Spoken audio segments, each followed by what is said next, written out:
মরণ বেদি ক্যান্সার আক্রান্ত হওয়া মাকে বাড়ি থেকে পিটিয়ে বের করে দিচ্ছে কোটিপতি সন্তান ও তার বউ। দর্শক বিস্তারিত জানতে চাইবো সন্তান আর সন্তানের বউর কাছ থেকে। তো ভাই, আপনার মা একটা মর্মর্ষ রোগী, তাকে পিটিয়ে বাড়ি থেকে বের করে দিচ্ছেন, এর কারণটা কি? আরে ভাই বের করবো নাকি? আপনি কি দেখতে পারতেছেন না? দেন কি দুর্গন্ধ, মানে আমি তো দেখতে পারতেছি না। আমার বউ তো, গন্ধ লাগতেছে না? আপনি বুঝতে পারতেছেন না? আমার তো মনে হচ্ছে তার আমি লাইটটা বাই করে দিই, আমি তো থাকতে পারতেছি না। দাঁড়াই রয়েছে কেন? লাথি বাড়ি করো না কেন? বাইরে তো করতেছি, দেখেন না মাঝখানে ডিস্টার্ব হয়ে গেছে, আমি তার একবার মনে হচ্ছে ডাস্টবিনে ফেলাই দিই। আচ্ছা, এই মানে দুর্গন্ধ ছড়ায় গেছে, এই কারণে বাড়ি থেকে বের করে দিচ্ছে। আচ্ছা, বাড়ি থেকে বের না করে আপনারা তো চাইলে একটা ভালো চিকিৎসা করলে উনি সুস্থ হয়ে এই যেতে পারে। বিবেকটা তারে আছে রে ভাই। হ্যাঁ, এই বিবেকটা আছে যে মা 10 মাস 10 দিন গর্ভে ধারণ করছে, ছোটবেলায় থেকে পাইলিপুটি মানুষ করছে। একটা মা এই হাতটাকে বাথরুম বানায়, আর এক হাতকে কি করে টয়লেট বানায়, করে পানির কল বানায়। এক হাত দিয়ে বাথরুম মানে ওর গু পরিষ্কার করে আর এক হাত দিয়া।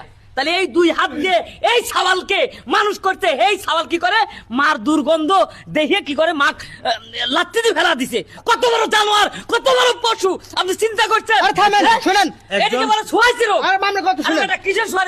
আমার জন্য প্রয়োজন বলে জীবন দেবো, সোয়াইছি রোগ কিসের? হ্যাঁ, তোর মা না তো কেন জানে নাই? আর শুনেন, তার এমন কোন চিকিৎসা নাই যে আমি করি নাই, করতে হতো আমি অসহ্য হয়ে গেছি, আমি এখন কি করবো? তোর বাড়ি বেসবি, বাড়ি দেখুন, বিক্রি করে খাবি, তা মার জন্য এটা করবি। একজন প্রতিবেশী কতটুকু ক্ষিপ্ত হয়ে আপনার সাথে কথাগুলো বলছে, এটা কিন্তু সম্পূর্ণ একটা মানে অমানবিক কাজ করলেন। হ্যাঁ, জানা তো আমাদের, উনি কি বুঝবে? ওনার তো আর এগুলা ভাল লাগে না, তাই না? উনি কি বুঝবে? উনি তো মুখে বড় বড় কথা বলবে। মনে করো যদি তোমার আপন মা হয়তো, তোর উন না হয়, তোমার মা হয়তো, তুমি কি এবার ফেলা দিতে পারতে? শাশুড়ি বলি ফেলা দিচ্ছ, ফেলা দিতে পারতে? ওনার কথা যুক্তি আছে, কথাটা ওই ঠিক এই আছে। সওয়াল হ্যাঁ। তুমি এরা যখন তোমার মানুষজন- মার কোলে গেছো, তখন কি করছো? তুমি মার হাতে পিছাব করো নাই, পায়খানা করো নাই? সেই হাত দিয়ে কি করছে মা? পিছাব পায়খানা ধরে নাই? হ্যাঁ, ধরছে। হ্যাঁ, আরেক হাত দিয়ে কি করছে? পানি আরেক সওয়ালে ফের পানি নিছে, পানি নিয়ে তোমার সবকিছু এটা মলমূত্র পরিষ্কার করে নাই? দায়িত্ব সন্তান বড় করার। খারাপ।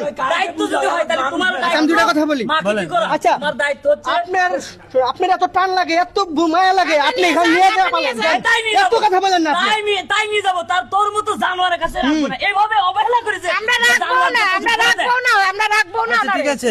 তো আরেকজন প্রতিবেশী এখানে আছে। আচ্ছা ভাই, আজকে যে কাজটা আপনি নিজের চোখে দেখতেছেন, এটা কতটুকু মানে ভালো মন্দ বুঝতেছেন আপনি?